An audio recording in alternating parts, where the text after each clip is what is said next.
Okay, students, welcome. In today's topic, we are discussing about force between two infinitely long parallel straight conductors carrying current. यहाँ पर भी हम amperes circuital law का use करेंगे और दो कंडक्टर्स के बीच में जो करंट फ्लो कर रहा है उनके बीच में कैसी फोर्स होती है उसको हम कैलकुलेट करेंगे. तो हम सपोज कर रहे हैं ये हमारे पास इनफाइनाइटली लॉन्ग स्ट्रेट कंडक्टर्स हैं दो.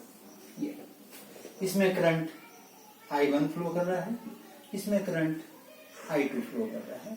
दोनों पैरेलल हैं, दोनों में करंट एक ही डायरेक्शन में है. I1 and I2 are the current flowing across the two conductors in the same direction. इनके बीच का जो डिस्टेंस है, दोनों कंडक्टर्स के बीच का जो डिस्टेंस है वो A है. A distance between the conductors, right? अब हमने ये पढ़ा है कि जब किसी कंडक्टर में करंट फ्लो करता है तो उस कंडक्टर के चारों तरफ मैग्नेटिक फील्ड पैदा हो जाती है. Current carrying conductor has magnetic field around it. और उस मैग्नेटिक फील्ड को कैलकुलेट करने के लिए हम right hand thumb rule use करते हैं. तो हमने क्या किया, हमने ये मान लीजिए ये कंडक्टर है हमारे पास, इसमें करंट इस कैप की ओर जा रहा है ऊपर को. हम इसको राइट हैंड में ऐसे पकड़ेंगे, राइट हैंड थंब रूल. जिस तरफ को थंब है वो डायरेक्शन बता रहा है करंट की. तो जिस तरफ को ये उंगलियां घूम रही हैं, अब ये उंगलियां देखिए ये इस तरह से घूम रही है. यहां से ये उंगलियां बाहर को आ रही हैं और फिर आगे जाकर के ये उंगलियां अंदर को जाएंगी, फिर अंदर से बाहर को आएंगी. तो ये इस तरह से ये जा रहा है, ये ऐसे, फिर ये अंदर को आएंगी. यहां से उंगलियां बाहर को आ रही हैं, यहां से ऐसे बाहर को आ रही हैं और यहाँ पे अंदर को आ रही हैं. तो इस कंडक्टर की वजह से जो मैग्नेटिक फील्ड होगी इसके चारों तरफ, मान लीजिए यहाँ जो मैग्नेटिक फील्ड होगी जहां पे दूसरा कंडक्टर है, magnetic field due to conductor carrying current I1 at the position of second conductor, at the position of second conductor. इस कंडक्टर की वजह से, पहले कंडक्टर की वजह से दूसरे कंडक्टर की पोजीशन में जो मैग्नेटिक फील्ड की वैल्यू होगी इज, हमने ये पहले पढ़ा है, स्ट्रेट कंडक्टर की वजह से जो मैग्नेटिक फील्ड होती है उसकी वैल्यू होती है B is equal to mu not upon 4 pi 2I upon, यहां से यहां का जो डिस्टेंस है वो A है, तो अपॉन A डिस्टेंस यहां का.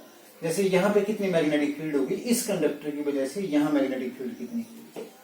अब ये कितना करंट फ्लो कर रहा है, इस कंडक्टर में कितना करंट फ्लो कर रहा है, जो मैग्नेटिक फील्ड पैदा कर रहा है वो I1.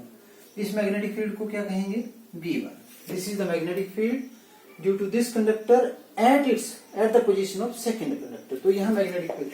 अब मैंने आपको बताया था कि ये जो राइट हैंड थंब रूल, यहाँ से मैग्नेटिक फील्ड बाहर, लाइंस बाहर निकल रही हैं और यहाँ पे अंदर जाएंगी. तो यदि अंदर जाएंगी तो मैग्नेटिक फील्ड की डायरेक्शन कैसी होगी, अंदर की तरफ को, जो परपेंडिकुलर टू बोर्ड अंदर की तरफ को, उसको हम ऐसे क्रॉस से रिप्रेजेंट करते हैं. According to right hand thumb rule, right hand thumb rule, direction of B1 at the position of second conductor, जहां दूसरा कंडक्टर रखा है उस पोजीशन पे, at the position of second conductor is perpendicular to plane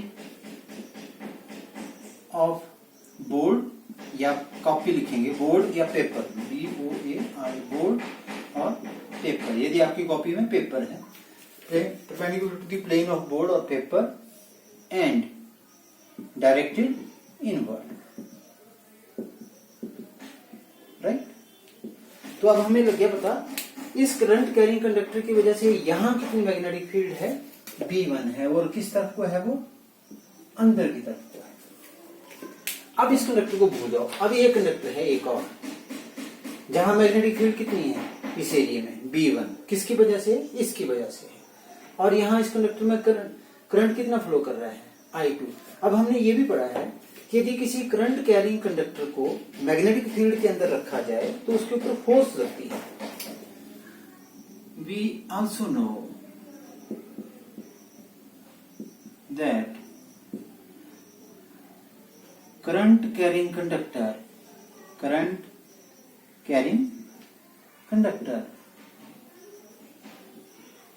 when placed inside the magnetic field experience force, और वो force कितनी होती है, F is equal to I L cross B। यहाँ पे जो लेंथ है वो ऊपर की तरफ को है, या करंट की डायरेक्शन ऊपर की तरफ को है, मैग्नेटिक फील्ड अंदर की तरफ को, ऐसे परपेंडिकुलर। तो करंट की डायरेक्शन और मैग्नेटिक फील्ड की डायरेक्शन में एंगल 90 है। As IL is perpendicular to B, therefore F is equal to IL B sin 90। sin 90 होता है 1, that is IL B। तो F is equal to IL B। ये हमने फोर्स पढ़ी है जो किसी कंडक्टर के ऊपर लगती है जब उसको मैग्नेटिक फील्ड में रखते हैं। यही फोर्स यदि मैं इस कंडक्टर की लेंथ को यूनिट ले लें, for conductor of length unit, for conductor having unit length,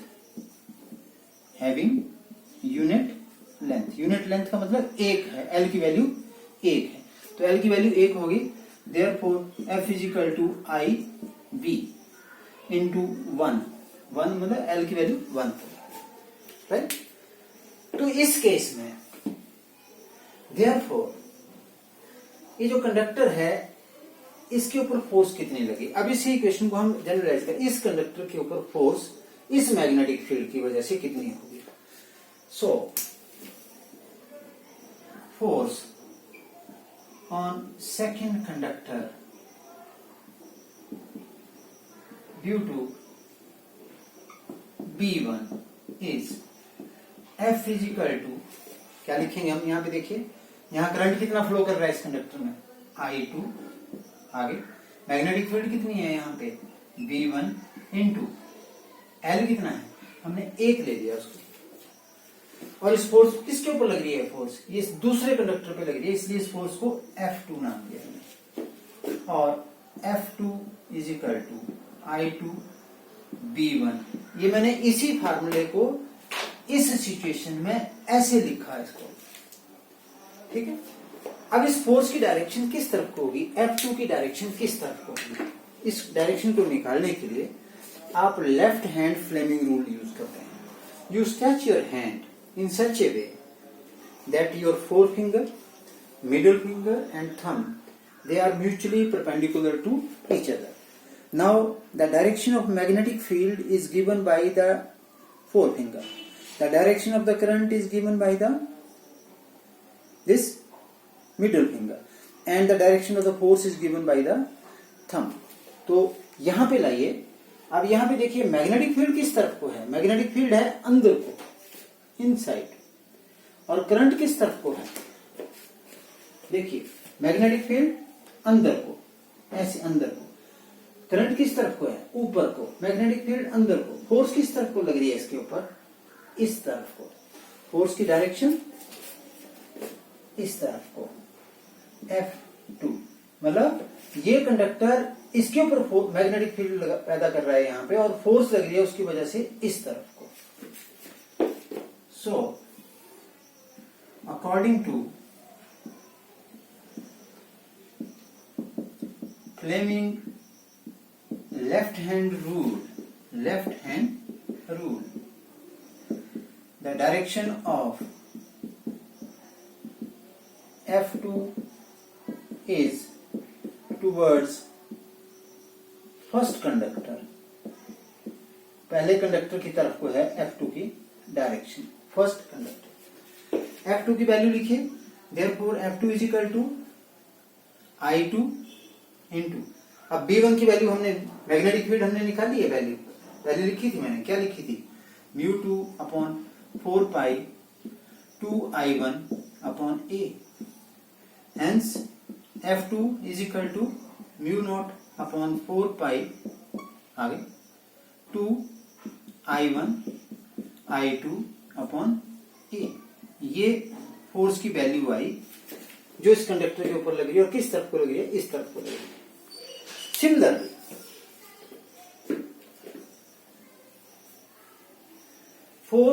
अब इससे उल्टा सोचिए कि ये कंडक्टर है जिसमें करंट I2 है, इसके वजह से भी मैग्नेटिक फील्ड पैदा होगी, और यहां पे जो मैग्नेटिक फील्ड पैदा होगी इस स्पेस में, उसको V2 कह रहे हैं। Similarly if V2 is magnetic field due to second conductor at the position of first conductor, दूसरे कंडक्टर की वजह से जो मैग्नेटिक फील्ड पहले कंडक्टर की पोजीशन और फर्स्ट कंडक्टर, तो कितनी होगी वो, उसकी वैल्यू, देन B2 किसके बराबर होगा, यहां पर जो मैग्नेटिक फील्ड होगी किसके बराबर होगी, μ0 अपॉन 4 पाई 2, करंट कितना था यहाँ पे, I2 अपॉन यहां से यहां की दूरी कितनी है, मैंने बोला दो कंडक्टर के बीच का डिस्टेंस A। ये मैग्नेटिक फील्ड आई इस कंडक्टर की वजह से यहां इस पॉइंट के ऊपर। अब ये मैग्नेटिक फील्ड की वैल्यू, डायरेक्शन किस तरफ को है, दोबारा राइट हैंड थंब रूल, इसको पकड़ो हाथ में, इस कंडक्टर को, ये जिस तरफ को अंगूठा है ये डायरेक्शन बता रहा है करंट की। तो यहां पर जब आपकी उंगलियां देखो, यहाँ पे उंगलियां किस तरफ को आ रही हैं, बाहर की तरफ को आ रही हैं, उंगलियां बाहर की तरफ को आ रही हैं, और यहाँ अंदर की तरफ को जाए। तो इस पोजीशन पे जो मैग्नेटिक फील्ड की वैल्यू है, यहाँ जो मैग्नेटिक फील्ड की वैल्यू है B2, वो किस तरफ को है, वो यहाँ पे बाहर की तरफ को है, बाहर की तरफ को। और बाहर की तरफ की मैग्नेटिक फील्ड को कैसे रिप्रेजेंट करते हैं, इस तरह से रिप्रेजेंट करते हैं। तो according to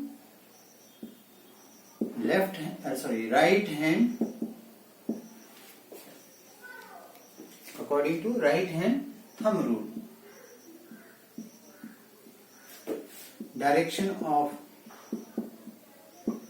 B2 is perpendicular to plane of board या copy या paper, perpendicular to plane of copy paper and directed outward, और किस तरफ को है, directed outward।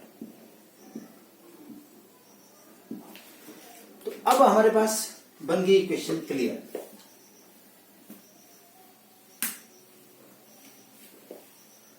यहां पर हमें लग गया पता, इस कंडक्टर ने यहां मैग्नेटिक फील्ड पैदा की B2, और उसकी डायरेक्शन किस तरफ को है, बाहर की तरफ को है, ऐसे है बाहर की तरफ को। तो जब ये कंडक्टर जिसमें करंट फ्लो कर रहा है उसको किसी मैग्नेटिक फील्ड में रखें तो इसके ऊपर भी फोर्स लगेगी, और उस फोर्स की डायरेक्शन को निकालने का तरीका है लेफ्ट हैंड फ्लेमिंग रूल। आप स्ट्रेच करिए अपने हाथ को इस तरह से कि आपकी ये जो फोर फिंगर है ये मैग्नेटिक फील्ड की डायरेक्शन में हो और ये करंट की डायरेक्शन में हो। देखिए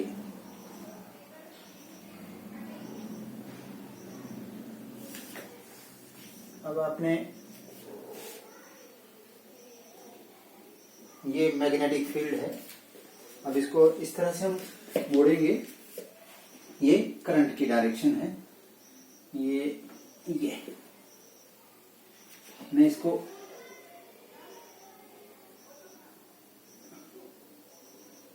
मैग्नेटिक फील्ड किस तरफ को है, बाहर की तरफ को है, तो मैग्नेटिक फील्ड बाहर की तरफ को, मैग्नेटिक फील्ड ये इस तरह से आप देख सकते हैं। यदि मैग्नेटिक फील्ड आ रही है बाहर की तरफ को, थोड़ा हाथ को इस तरह से मोड़ना पड़ेगा हमें, तो मैग्नेटिक फील्ड बाहर की तरफ को है, करंट इस तरफ को है, जो फोर्स की डायरेक्शन आएगी वो इस तरफ को आएगी, F1 force. So force on first conductor due to B2 is F1 force on first conductor is equal to mu naught upon 4 pi, वही इक्वेशन 2I1 I2 अपॉन A, और किस तरफ को डायरेक्टेड है, directed towards I2, directed towards I2। तो क्या conclusion निकला हमारे पास कि ये कंडक्टर इस कंडक्टर को अपनी ओर खींच रहा है और ये कंडक्टर इसको अपनी ओर खींच रहा है, दोनों फोर्सेस एक दूसरे को अपनी ओर खींच रही है। तो ये फोर्स कैसी है, अट्रैक्टिव है। सो इफ टू कंडक्टर्स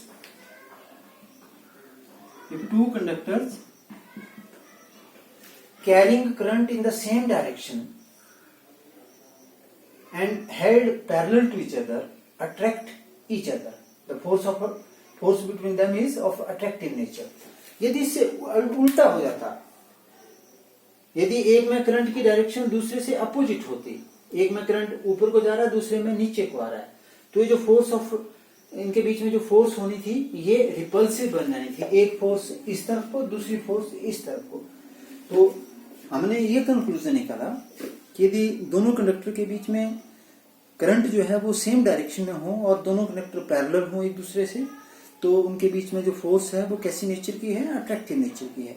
और यदि दोनों कंडक्टर के अंदर करंट अपोजिट डायरेक्शन में हो तो उनके बीच में जो फोर्स होगी दोनों के बीच में वो कैसी होगी, रिपल्सिव नेचर की होगी। तो इसको आपने अंडरस्टैंड करने की कोशिश करनी है, इसको आप इसका नोट्स बना सकते हैं। This is also important part. Okay, thank you.